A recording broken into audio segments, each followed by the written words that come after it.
Well, howdy there, Internet fam. Still suspended. I think I've been online 11 days since December 20th of last year. It's now March, I think, 15th or 16th. Uh, but I wanted to talk about the Republican outrage about the influx at the border and all of the children at the border. Okay. We put a lot of kids in a lot of cages. We separated a lot of families. And the one thing we stopped doing is we stopped processing applications for asylum. At one point, we said, well, sorry, we're too full. Gates are closed. You got to live on the other side of the gate. You got to live in Mexico. It doesn't matter that you just traveled however many 100 miles here from Venezuela or fucking Honduras or Colombia because you're trying to escape some kind of narco war that's happening or whatever. It doesn't matter. It doesn't matter. You got to wait out there. And some people did. They waited for a long time. None of their applications were getting processed.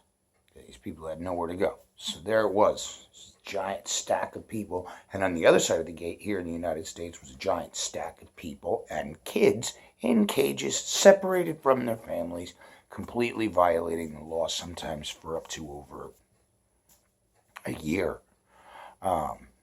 These kids were kept away from their mom and dad because we couldn't figure out who they were. Well, did you try it? No. Oh, okay. So when the next administration came in, the Biden administration, you haven't proved shit to me yet, bro. That was overturned. We went from. All right, so what ended up happening? We had a massive backlog of people that we had to take care of. And then all of a sudden we had this massive influx of unaccompanied minors because parents just want to get their children to safety.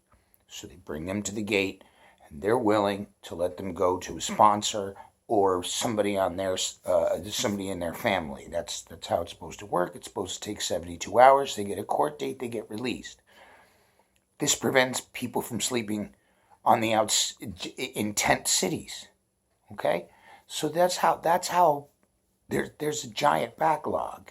And now we have this huge influx. Now, the backlog, is that Trump's or is that Biden's fault? No, that one's on Trump. The fact that we literally just said, you have to live on the other side of my fence until I feel like dealing with you.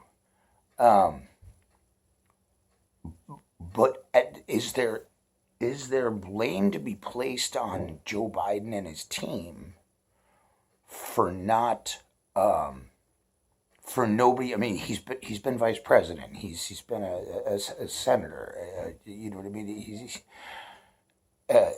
How nobody came to him and said, "Hey, listen, man, we're going to get a massive influx." They might have been trying to get prepared for the backlog, but I don't think anybody said, what if we get a giant massive influx of unaccompanied minors? What are we going to do with them? Well, here's what you do with them. The same thing you do with every other person. Now, is there blame to be placed there? Perhaps. Because somebody should have thought about that. With all these thinking heads, he finally there's a guy who's been vice president before. Nobody in the think tank thought, what if all the people who show up right behind the people we have to deal with are all unaccompanied minors? Nobody thought of that? I did. And they're not all, but there's a lot of people who are trying to get their families who are fleeing, like I said, Honduras, Venezuela. It's not just Mexicans coming to steal your jobs. And stop saying that, because it's just the most pathetic thing ever. But here's the thing. Mistakes can be made, and they can be rectified. We know this. We've rectified things we've done wrong before. But this is going to take, how fast is the current administration going to implement this 72-hour well, it's not in the Constitution, but we do have a 72-hour law where they're supposed to be processed and released. That gets the people, court date go. 90-something% of these kids with their families show back up for their court date because their aunt who lives in New Jersey doesn't want them to spend the rest of their life. They came across they were 4 years old.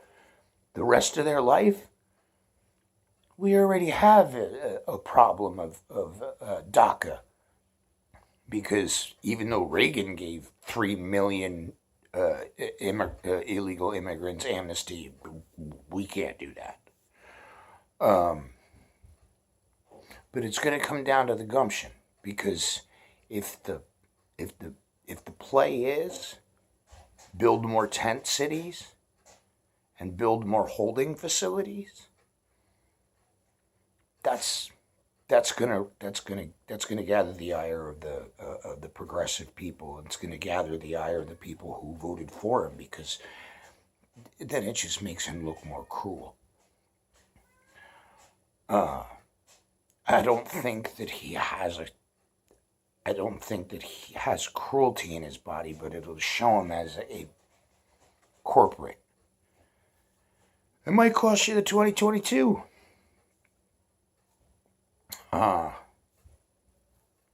You all want to just vote Republican or Democrat. Nobody wants to vote progressive or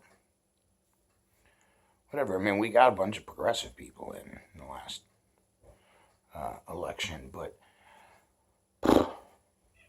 Justice Democrats, it's time to get to the border. Because remember when you guys went down to the border when Trump was down there and not a single Republican showed up? Not one showed up at the border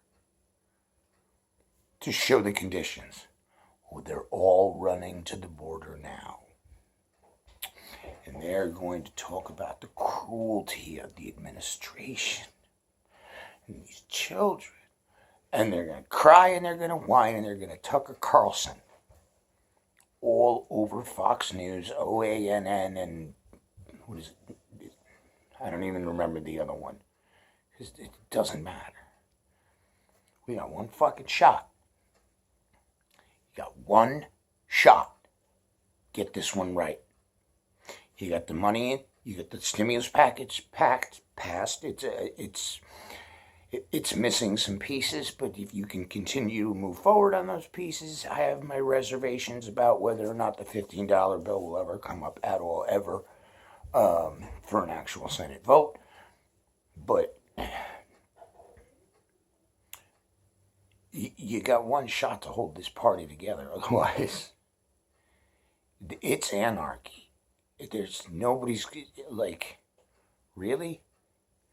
You want to go back to storming the Capitol and cops being beaten to death with an American flag and a Blue Lives Flag matter and somebody being killed with a freaking fire extinguisher and these people smashing through the windows and defecating on the walls? Is that what we're going back to? Because that's what we're going back to. But hey, January 20th came and gone. The whatever March 6th or whatever thing came and gone. And now people are saying Donald Trump is secretly running the government. It's QAnon's conspiracy. Donald Trump is secretly running the government. And Joe Biden wears a mask because they haven't figured out how to work his animatronic face right. Yeah, that's real. And we have members of our Congress, lawmakers, who believe this. Believe that 9/11 was a hoax.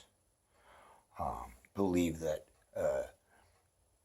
this virus isn't real, but then want to praise Donald Trump for curing the virus, but then want to say you shouldn't take the thing because Bill Gates is going to put a microchip in your shoulder. It depends on what day of the week you watch the Fox News or whatever other news network of fucking wackadoo, not actual news.